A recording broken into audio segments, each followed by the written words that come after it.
দোকানদার ভাই এক প্যাকেট বিস্কুট দেন আমারে। এক প্যাকেট বিস্কুট দিবেন? হ্যাঁ ভাই। কয় টাকা ভাই? 10 টাকা এটা। আরেক প্যাকেট দেন ভাই আমারে। আরেক প্যাকেট দেন। আরেক প্যাকেট দেন। ভালো গেছে। এ নন ব্যাটি হ্যাঁ।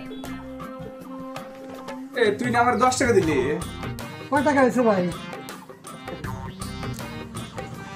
এটা কয় টাকা? এ 10 টাকা। এটা কয় টাকা? 10 টাকা। এটা কয় টাকা? 10 টাকা। এটা কয় টাকা? 10 টাকা। তাহলে কয় টাকা হয়েছে ভাই? 10 টাকা তুই দিলি। তুমি আনাম জায়গা। কি ব্যাপার? ঠিকই আছে 10 টাকায়।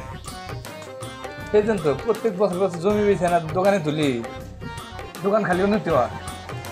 ঠিকই তো আছে না, ঠিকই আছে না।